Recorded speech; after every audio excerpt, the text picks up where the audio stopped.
Now it's time for my favorite segment on the show where we answer all your questions. And the first one is that sunrise or sunset? No, I'm joking. The first question comes from Manas and he's asking, how does the G-turn work?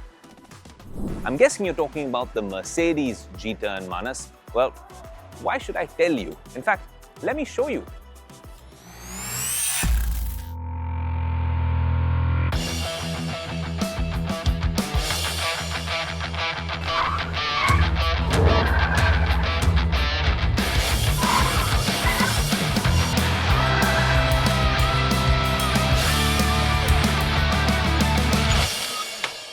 The show's called Tech 360 and I'm in a Merc G580.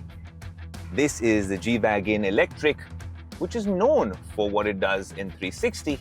Let me show you what it does and then explain to you what the tech and engineering behind it is all about. Are we ready for a 360 on Tech 360?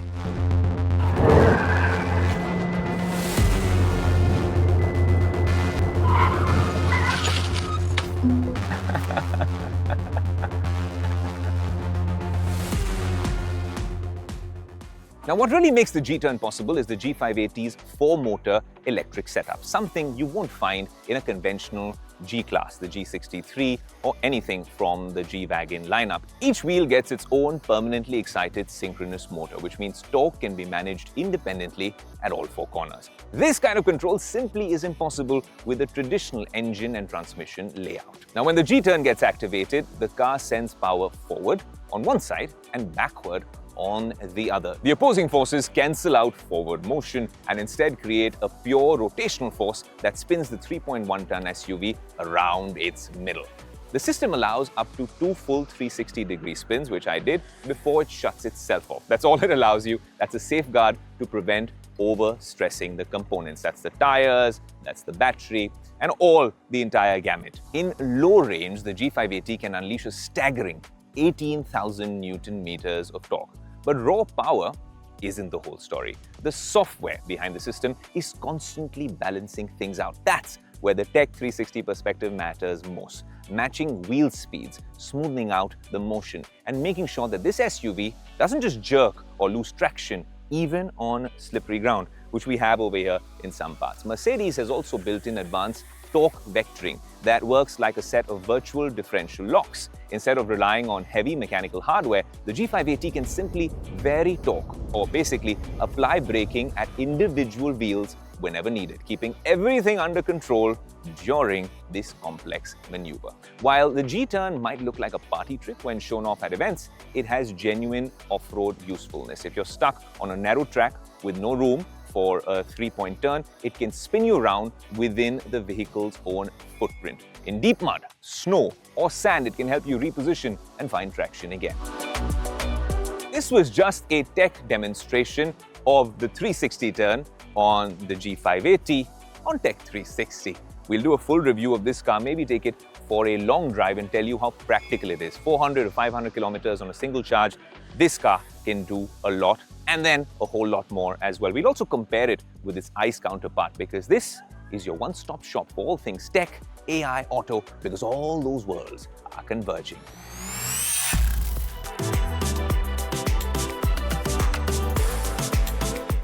Well, Divya, that's an interesting question, and because we're doing everything practically, no theory for you either, we're going to show you whether the AirPods are worth your money.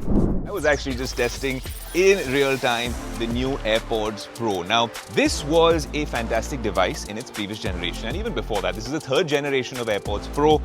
Same price as last year. You might get the previous generation a little cheaper now that these ones are out. But should you upgrade is a real question. Better noise cancellation in one sentence, better charge times, better battery, of course, and a bunch of other features. But how can you really level up? This time Apple's done a bunch of things, which will also be coming from the software side and the hardware side. On the software side, things which really impress us are that there is live translation now on this. So if you're in the middle of Spain, in Barcelona at MWC, and you suddenly started speaking to a native Spanish speaker, you have the AirPods Pro on with the display right over here. I don't have a Spanish speaker right now, but I promise you within the next couple of weeks, we'll find someone to do this live demo. and it will translate from English to Spanish and we can have a seamless conversation. That's one feature that really is impressive. But the one that I was testing was heart rate tracking. So heart rate monitoring now happens with this sensor on the AirPods Pro 3.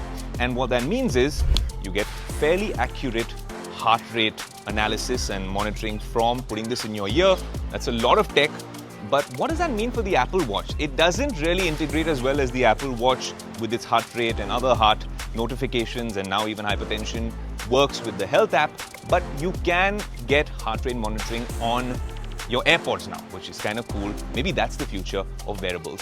In terms of specs, you also now have a multi-port acoustic architecture with better airflow, so there's better bass, more clarity, and a much wider soundstage. Now, in terms of noise cancellation, there is ultra low noise microphones and foam-infused ear tips. Apple's also claiming 2x better noise cancellation than the previous generation. I have been using this and also interchanging it with the Sonys and the Boses and even the Beats. And I have realized that the noise cancellation is fairly decent. You put it in, you can personalize the sound, spatial audio.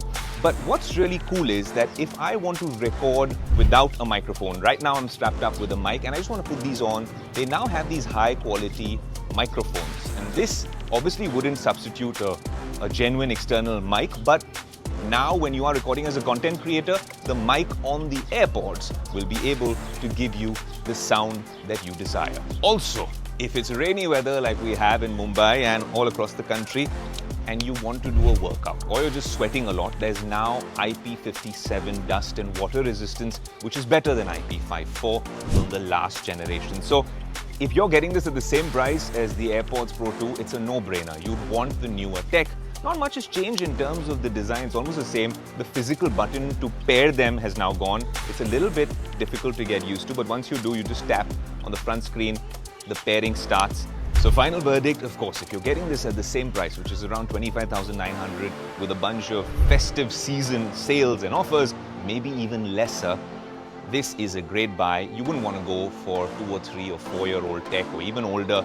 This is probably the most reliable companion you can have. A bunch of features now for fitness and health, a bunch of features in terms of content creators, and more importantly, since last year, it now doubles up as a hearing aid for someone who might need it as well. So quite a nifty package. It's a worthy upgrade. It's not very, very different in terms of how it looks, but there's a lot in terms of it packing a punch.